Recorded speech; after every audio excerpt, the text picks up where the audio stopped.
Hare Krishna, my friends. Welcome to our Friday night reading of the Nectar of Devotion. I'm here with Bhakti Mimulus and Bhakti Greece, and Kandita is coming, so I'm so excited.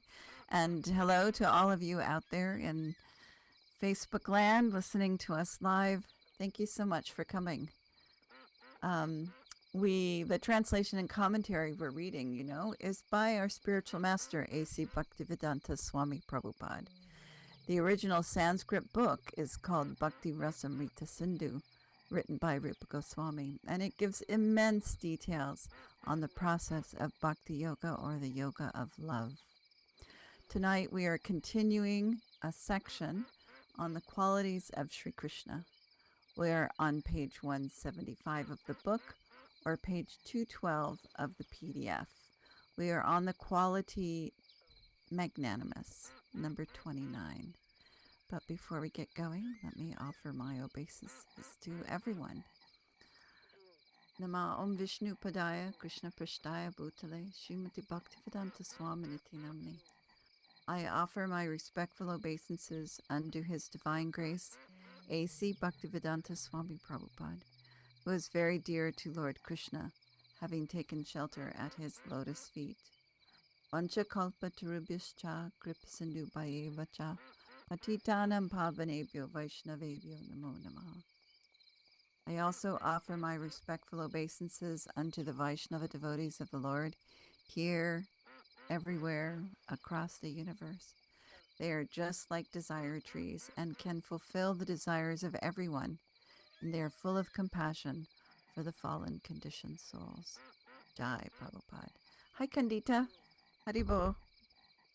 All right, so we are on page 175 of the book, and we are on the quality magnanimous. Any person who is charitably disposed is called magnanimous. When Krishna was reigning over Dwarka, he was so magnanimous and charitably disposed that there was no limit to his charity. In fact, so great was his charity in Dwarka that even the spiritual kingdom, with all of its opulence of Chintamani, touchstone, desire trees, and Surabhi cows, was surpassed.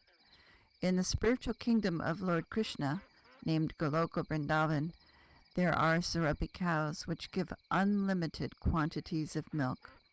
There are desire trees from which anyone can take all kinds of fruits, as much as he may desire. The land is made of touchstone, which, when touched to iron, will transform it into gold. In other words, although in the spiritual kingdom, the abode of Krishna, everything is wonderfully opulent, still, when Krishna was in Dwarka, his charity exceeded the opulence of Goloka Vrindavan. Wherever Krishna is present, the limitless opulence of Goloka Vrindavan is automatically present. It is also stated that while Lord Krishna was living in Dwarka, he expanded himself into 16,108 forms, and each and every expansion resided in a palace with a queen. Not only was Krishna happily living with his queens in those places, but he was giving in charity from each palace an aggregate number of 13,054 cows, completely decorated with nice clothing and ornaments. From each of Krishna's 16,108 palaces, these cows were given daily. This means that 13,054 multiplied by 16,108 cows was being given in charity by Krishna every day. So of course I calculated that on my calculator. Anybody who knows me would know I would do that, right?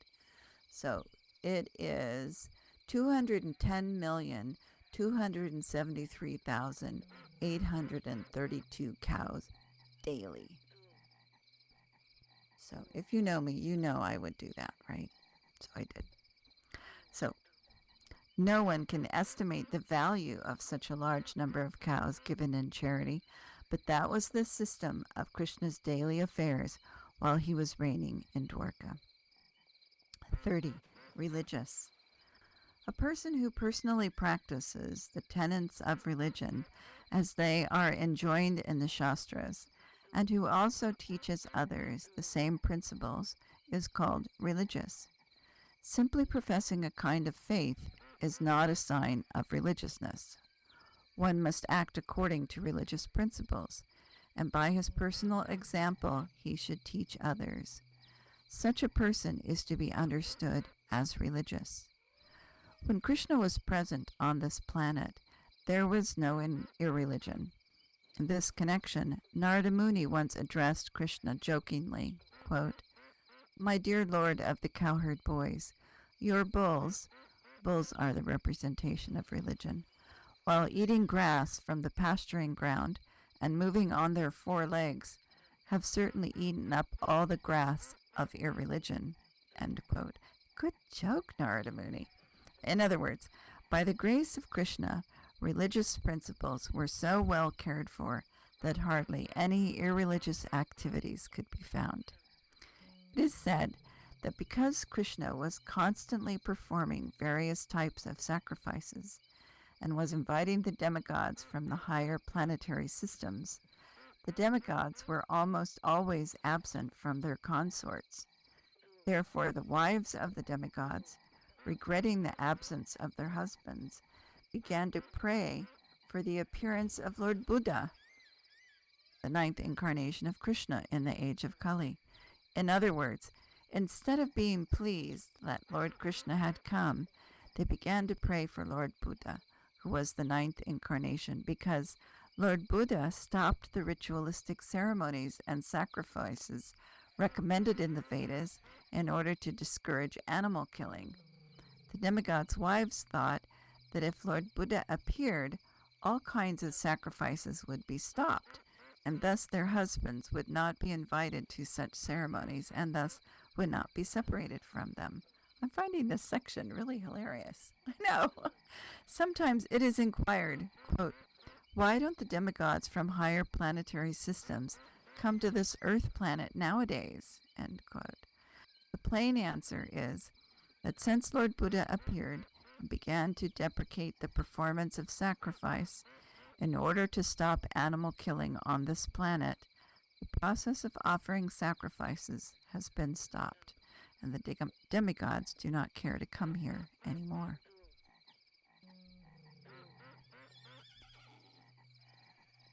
Greece asks, why would demigods come to a cruddy planet like Earth? Well, they come because their devotees are offering sacrifices and asking for things. So then they come and they give their followers whatever it is they're asking for. But that doesn't happen so much anymore, very rarely.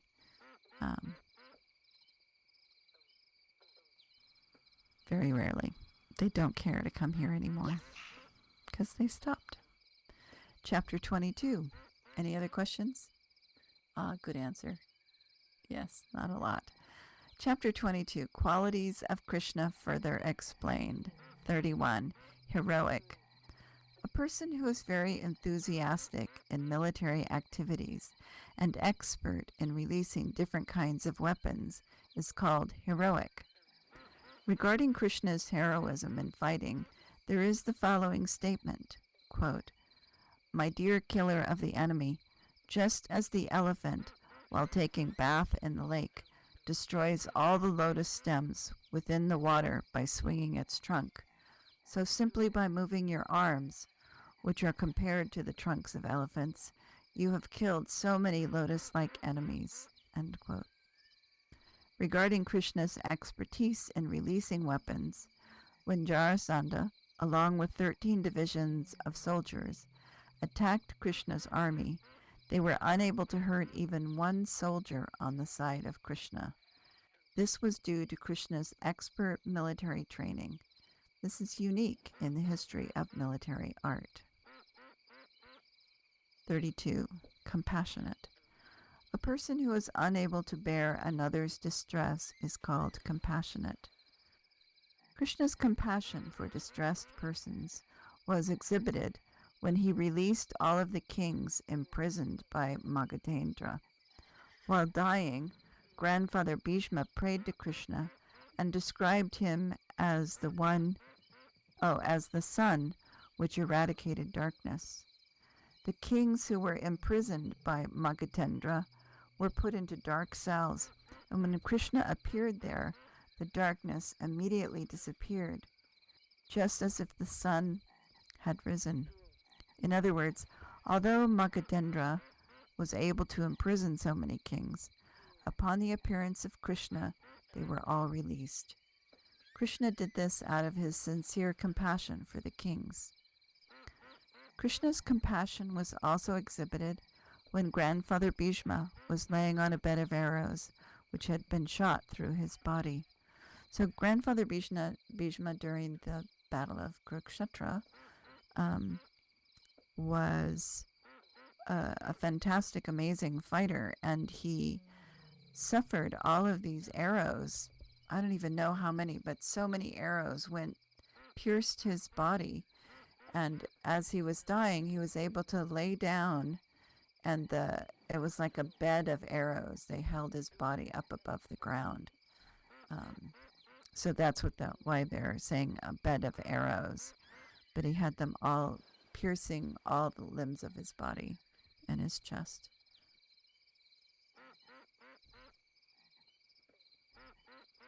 While lying in this position, Bhishma was very anxious to see Krishna, and thus Krishna appeared there.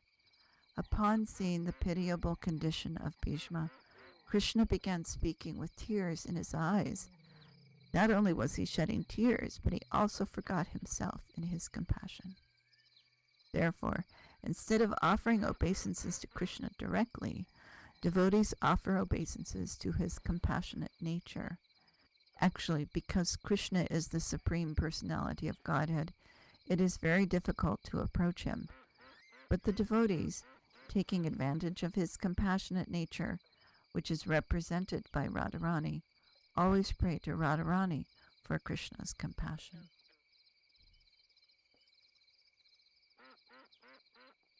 Greece had something to say in chat. Nobody bothers Krishna's friends or Krishna. They do, but it doesn't last.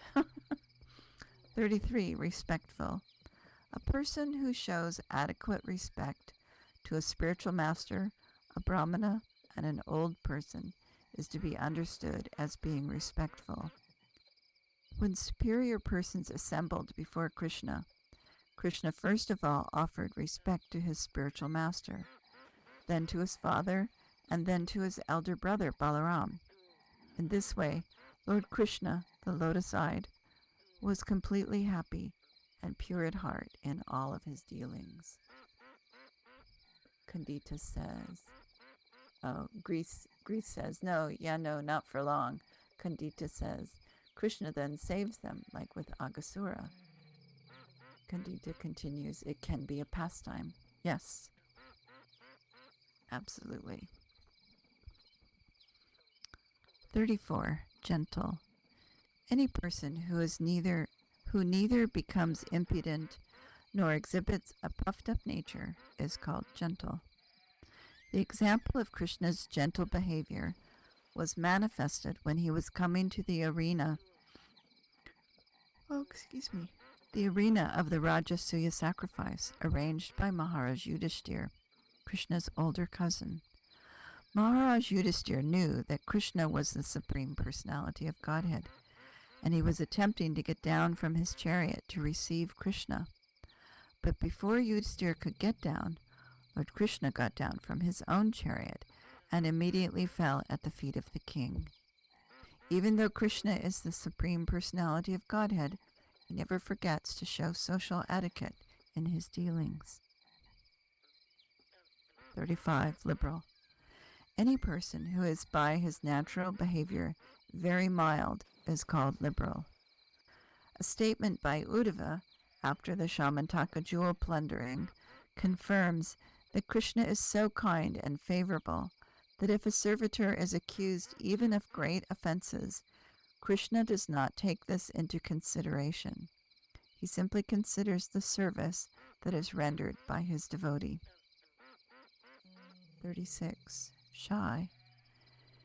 Any person who sometimes exhibits humility and bashfulness is called shy. Wait, I just thought about this. Maybe people don't know the story of Uddhava and the Shamantaka jewel. No one's saying anything in chat? Nope, don't know the story. Okay, so Kandita, correct me if I go off in the wrong direction with this. Please repeat it. So, Shamantaka jewel was to be worshipped, and you would get this gold every day when you worshipped it. And so Krishna obtained the Shamantaka jewel for one of his wives. I don't remember which one. For one of his wives, and then it got stolen, and it was crazy. It's like who the heck would be stealing this jewel from Krishna's house? Crazy. But they wanted the gold. They wanted it for the gold. So they took it, and then they were all mystified who took it. And then this one king had like all this gold all of a sudden and was buying all these things. So obviously he had it, right? So they went, and he brought all of his army, and they captured it, and they captured the king, and they brought it back to the palace. But because because he was related to Krishna and related to his wife, he didn't want to kill him. That would be bad, right? Killing your brother-in-law would be a bad thing. So he arranged to give the jewel to his brother-in-law so that he would take care of it for him. And so that's the story, that he's very liberal. He didn't kill him for stealing it. In fact, he gave it back to him, but for him to take care of it for him, and he knew that he would protect it. Kandita, anything else?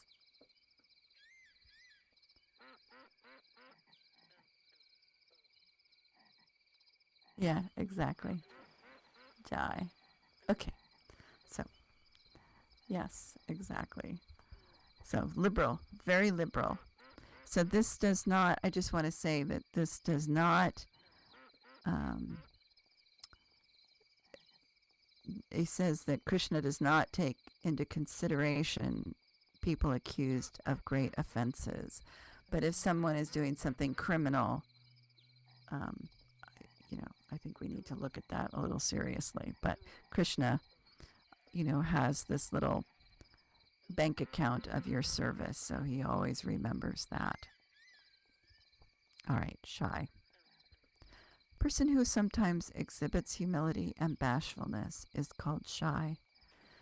As described in the Lalita Madhava, Krishna's shyness was manifested when he lifted Govardhan Hill by the little finger of his left hand.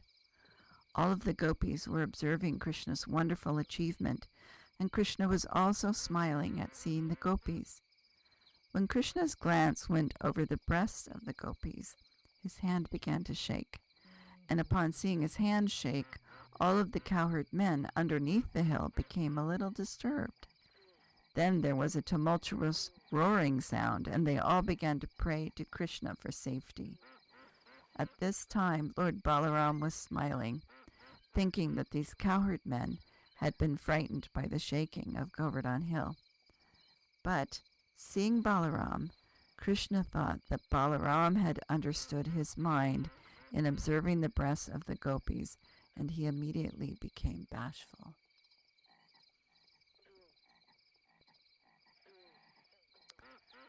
Kandita says Krishna is very merciful. Yes.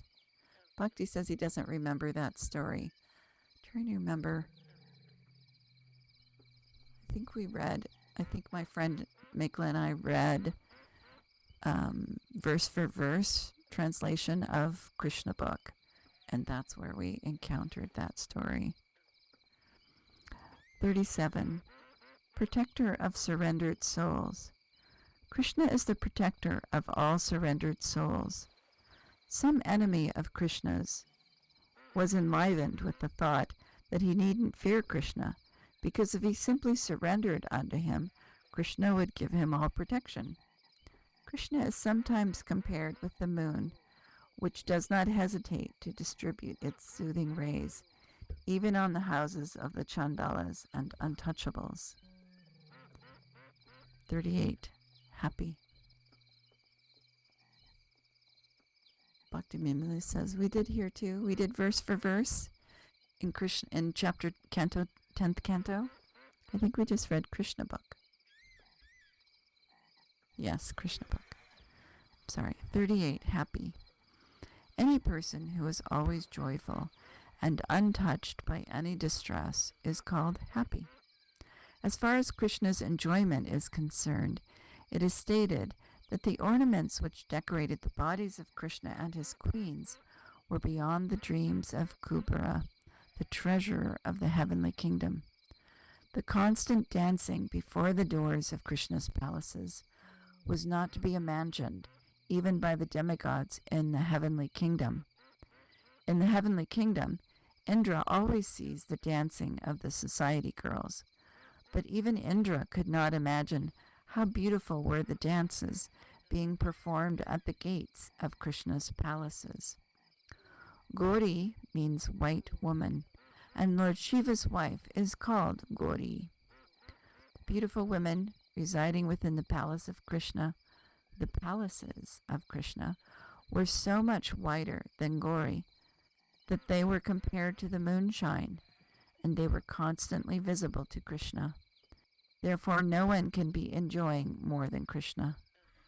The conception of enjoyment is beautiful women, ornaments, and riches, and all of these things were fabulously present in the palaces of Krishna, defeating even the imagination of Kubera, Lord Indra, or Lord Shiva. Not even a slight distress can touch Krishna. Once some of the gopis went to the place where the brahmanas were performing sacrifices and said, quote, "My dear wives of the brahmanas, you must know that not even a slight smell of distress can touch Krishna. He knows no loss, he knows no defamation, he has no fear, he has no anxiety, and he does not know calamity. He is simply encircled by the dancers of Braj and is enjoying their company in the rasa dance." End quote. Kandita has a comment. I also think that when Krishna looked at Srimati Radharani, that is also when his hand began to shake and the hill began to wobble. Yes, I agree. We have time for a couple more. 39. Well-wisher of his devotees. It is said of Krishna's devotees that if they offer even a little water or a tulsi leaf in devotion to Lord Vishnu is so kind that he will sell himself to them. Krishna's favoritism towards his devotees was exhibited in his fight with Bhishma. When grandfather Bhishma was lying at the point of death on the bed of arrows, Krishna was present before him, and Bhishma was remembering how Krishna had been kind to him on the battlefield. Krishna had promised that in the battle of Kurukshetra, he would not even touch a weapon to help either side. He would remain neutral. Although Krishna was Arjuna's charioteer, he had promised that he would not help Arjuna by using any weapons. But one day, Bhishma, in order to nullify Krishna's promise, exhibited his fighting spirit so magnificently against Arjuna that Krishna was obliged to get down from his chariot. Taking up a broken chariot wheel, he ran toward grandfather Bhishma as a lion runs toward an elephant to kill it. Grandfather Bhishma remembered this scene, and he later praised Krishna for his glorious favoritism towards his devotee, Arjuna, even at the risk of breaking his own promise. 40. Controlled by love. Krishna becomes obliged to the loving spirit of the devotee and not exactly to the service rendered. No one can serve Krishna completely. He is so complete and self-sufficient that he has no need of any service from the devotee. It is the devotee's attitude of love and affection for Krishna that makes him obliged, him, capital H. A very nice example of this obligatory behavior was manifested when Sudama Vipra went to Krishna's palace. Sudama Vipra had been a class friend of Krishna's, and due to his poverty, he was induced by his wife to see Krishna to request some aid. When Sudama Vipra reached Krishna's palace, Krishna received him very well, and both he and his wife washed the feet of Sudama Vipra, showing respect to the Brahmana. Remembering his loving affairs with Sudama in their childhood, Krishna began to shed tears while receiving him. Another instance of Krishna's obligation to his devotee is described in the 10th canto, 9th chapter, 14th verse of Srimad Bhagavatam, where Shukadeva Goswami tells King Parikshit, quote, my dear king, when Mother Yashoda was perspiring, tired of trying to bind Krishna up with a rope, Krishna agreed to allow her to bind him, end quote. Krishna, as a child, was disturbing his mother by his naughty activities, and she wanted to bind him up. Mother Yashoda brought some rope from the house and tried to tie up the child, but she could not tie a knot due to the shortness of the rope. She tied together many ropes, but when she finished, still the rope was too short, and after a while she felt very tired and began to perspire. At that time, Krishna agreed to be bound up by his mother. In other words, no one can bind Krishna by any means other than love. He is bound only by obligation to his devotees because of their ecstatic love for him. 41. All auspicious. Oops, there's some more comments, sorry. Greece said, I think if I saw Radharani, I would be shaking too. And then Greece says, Arjuna is a super devotee to Krishna, although always asking questions and giving him attention. And then Greece says, Krishna was always stealing butter. Well, yep, all of the above.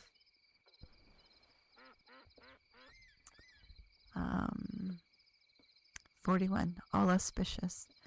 A person who is always engaged in auspicious welfare activities for everyone is known as all auspicious. After the disappearance of Lord Krishna from this planet, Uddhava began to remember the activities of the Lord and said, quote, Krishna satisfied all great sages by his wonderful pastimes. He demolished all of the demonic activities of the cruel royal order, protected all pious men, and killed all cruel fighters on the battlefield. Therefore, he is all auspicious for all men. Greece has more to say. He says he needs butter for his popcorn, and Bhaktiville is laughing. All right, 42, most powerful. I think the last one. A person who can always put his enemy into calamities is called powerful. When Krishna was present on this planet, just as the powerful sun drives all darkness to take shelter in caves, he drove away all of his enemies, who fled like owls to take shelter beyond his sight. Well, 629. I'll do one more. We'll go over a little bit. 43. All famous. A person who becomes well known due to a spotless character is called famous. It is stated that the diffusion of Krishna's fame is like the moonshine, which turns darkness into light.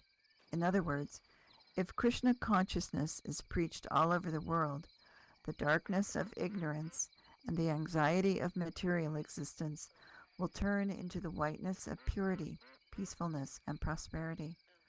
When the great sage Narada was chanting the glories of the Lord, the bluish line on the neck of Lord Shiva disappeared. Upon seeing this, Gauri, the wife of Lord Shiva, suspected Lord Shiva of being someone else disguised as her husband, and out of fear she immediately left his company. Upon hearing the chanting of Krishna's name, Lord Balaram saw that his dress had become white, although he was generally accustomed to a bluish dress. And the cowherd girls saw all the water of the Yamuna River turn into milk, so they began to churn it into butter. In other words, by the spreading of Krishna consciousness, or the glories of Krishna, everything became white and pure. Chai. That's great. Okay. Bhaktiville says he'll turn up the mic for questions. Sure. Go for it. Turn up the mics. Any questions or comments? It's been a really raucous evening here. Great. Greece, Kandita, want to say anything?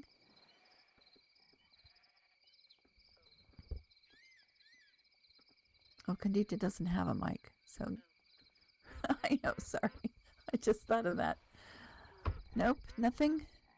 I think the only problem with that is I tried to offer my brother like a Hare Krishna bookmark, and he wasn't interested. So I think it would be incredible if everybody was chanting Hare Krishna all at the same time. But Yes. it's not a reality that if they're not at this right spiritual time and level yet, that they're ready to accept.